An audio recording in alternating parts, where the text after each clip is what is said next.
Hello yogis, my name is Emily Henderson and welcome to YOGATX if you haven't been here before. This video is going to just be a really slow breakdown of a lot of poses that you'll see throughout most yoga classes. So if you've never done yoga, this is an awesome place to start. So find a comfortable seated position on your mat.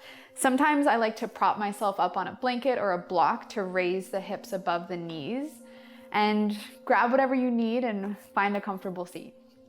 If you'd like to, you can close your eyes or find a soft gaze looking out in front of you or even down towards the ground. And we'll first start by just connecting to this moment right now. Yoga is a lot of practice on the mat, but also within the self and off the mat. So as you start, just kind of checking in with where your breath is at in this moment. You might notice that the breath feels pretty quick or slow, depending on what you've been doing today. Slowly, we'll take a deep breath in through the nose and exhale out through the mouth. Repeating that again, inhaling through the nose and exhale out through the mouth. This time, inhaling through the nose and exhaling through the nose. Repeating that a few times at your own pace. If you have any allergies, if you feel a little stuffed up, of course, you can breathe out of the mouth, whatever you need to do. But in yoga, we typically try to breathe in and out of the nose. For your next breath, inhaling for 2 counts. So inhaling 1, 2, and exhaling 1, 2. Again, inhaling 1, 2, and exhaling 1, 2. Again, inhaling 1, 2, exhaling 1, 2. This time, inhaling for 3, 2, 1. Exhaling 3, 2, 1. Again, inhaling 3, 2, 1. Exhaling 3, 2, 1. Last time, inhaling 3, 2, 1. Exhaling 3, 2, 1. We'll take another few breaths here and kind of play around at your own pace with the timing of the breath. Maybe it's 2 counts, 3 counts, maybe 4 or 5, depending on how it feels.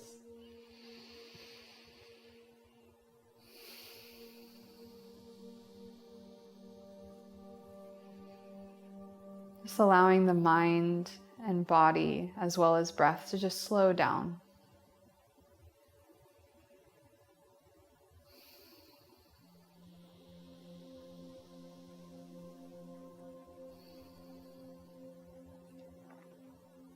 Taking one more breath at your own pace.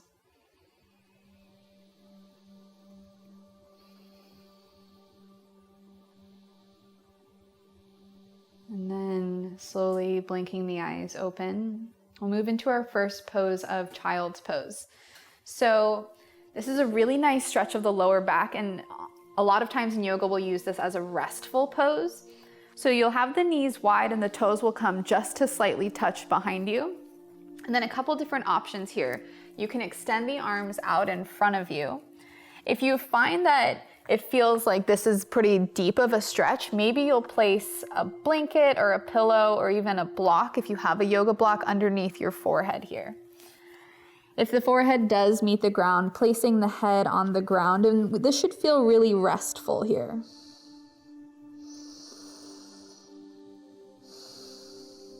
Continuing that slow breath that we just were practicing. You can even kind of roll the forehead side to side depending on where it is.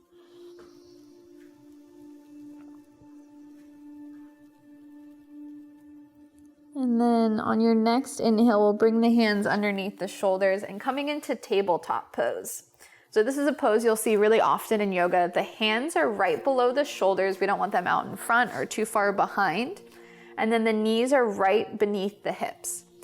And then the toes can be untucked, placing the tops of the feet on the ground. Moving into cat and cow, which is something you may have heard before. Dropping the belly down, opening the heart, and gently looking up. And then as you exhale, pushing through the hands and knees, rounding the spine, coming into cat pose. Repeating that again, inhaling slowly, filling the belly up, opening through the heart, gently looking up. Exhale, curling the spine towards the ceiling, pulling the core towards the back. Repeat this a few times. Inhale to open into cow pose. Exhale, rounding the back into cat. One more time at your own pace, remembering that throughout any yoga class, you always have the choice to move with your breath at your own pace. Coming back to tabletop position, we'll open the knees wide, bringing the toes to touch, again coming to child's pose. When you do arrive in child's pose, connect back to your breath. We've added a little bit of movement, but we want the breath to stay just as slow as the beginning of class.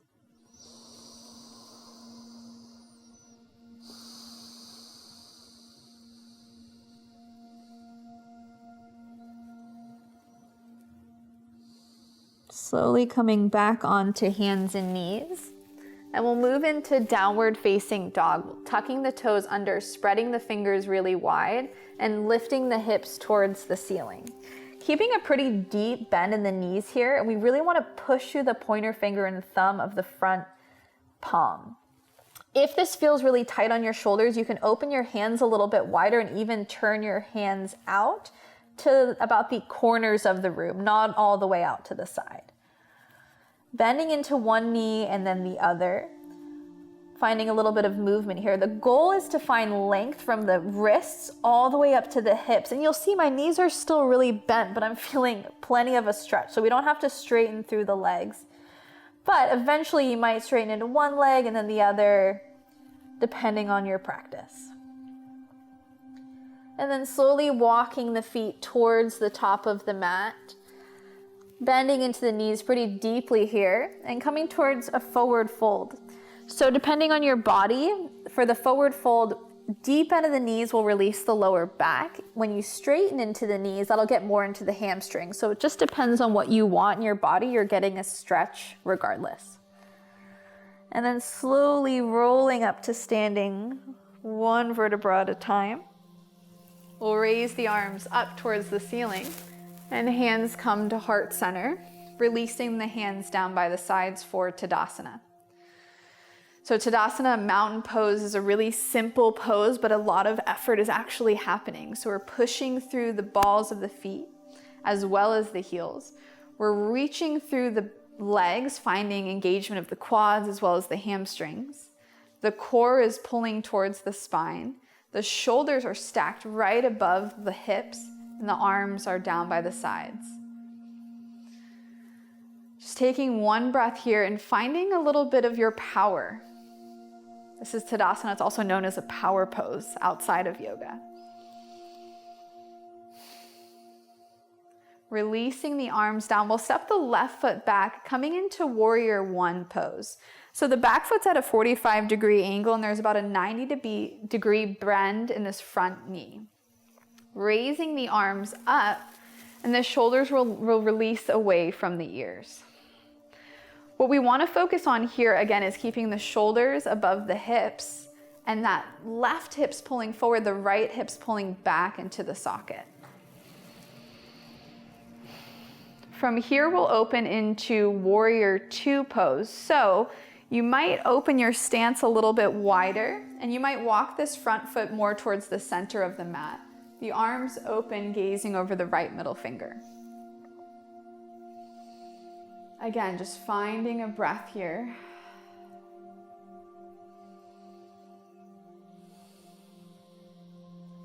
And And then to move to the other side, we'll bend deeper into that front leg, step the left foot forward, and come back to Tadasana. You can wiggle it out a little bit if you want.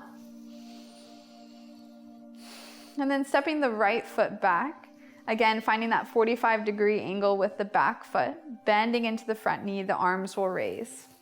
So this time kind of going from the ground up, we're pushing into the pinky side of that back foot, as well as the ball of the foot of the front foot. Both of the legs are pushing apart so that we find a little bit of engagement. Pulling the core towards the spine. Again, shoulders over hips. Shoulders also relax away from the ears. Opening into Warrior Two. Again, maybe widening your stance a little bit. Gazing over the left middle finger. Really looking down, making sure that left knee is staying right over the heel. Oftentimes that knee wants to move in when we come into it, but we really want to stay aligned.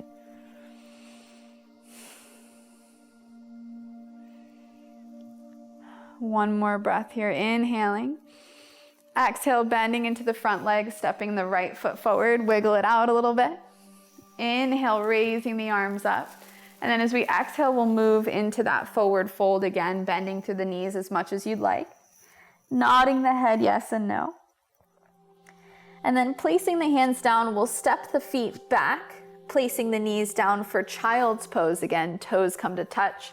Knees are wide, forehead meets the ground, just for one breath. Inhaling and exhaling. Walking the hands up through center, shifting the hips to either side, extending the legs out in front of you, scooting forward and coming onto our back. You can bend the knees towards the chest if you'd like. You can even kind of rock side to side. And then placing both feet down on the ground, we'll cross the right ankle over the left knee. This is figure four stretch, a really nice hip stretch, but there's a lot of different variations. You can place your right hand right at the bottom of your right thigh and then start pushing down and out to find a stretch in that right hip. Making sure to flex this right toes towards the right knee to protect the joint. You can also interlace the fingers around the left hamstring, pulling that towards the chest. If you arrive here and your head is not comfortable or there's a little bit of tension in your neck, just place the foot back down on the ground, pushing the thigh away.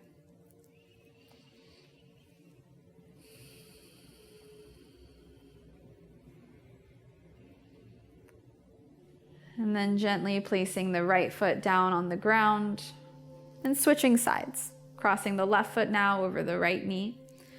Pushing the left thigh away from you to start. Maybe tucking the chin to the chest to find a little bit of an extension in the back of the neck.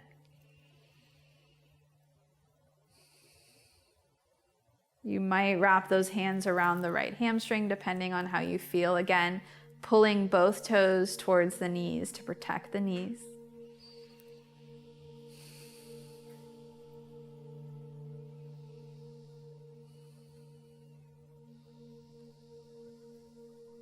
Placing the right foot down if it's up, and then the left foot will come down as well.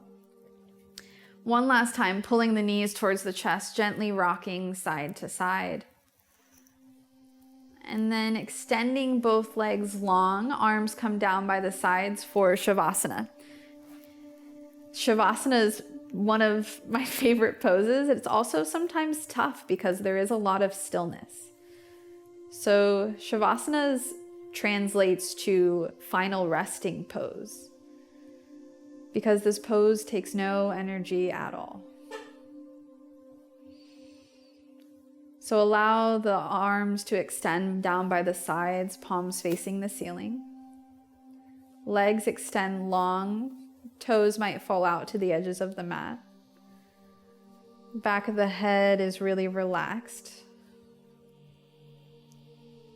And we'll allow ourselves a moment of rest.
Slowly start connecting back to your breath, just like we were at the beginning of class.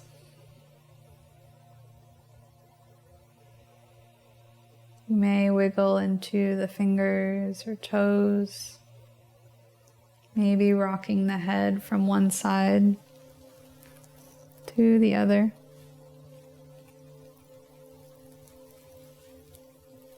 And slowly bending into your knees one at a time.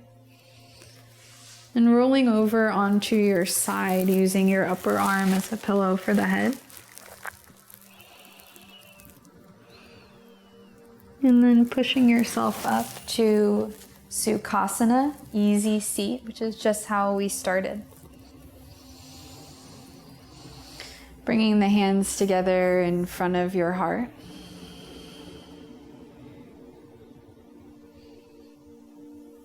Maybe noticing just subtle changes of how you feel now from the beginning of class. In yoga, at the end we say namaste, which means that the light within me recognizes the beautiful light within you. So, namaste. Thank you so much for joining me on the mat today. If this was your first yoga class, congratulations.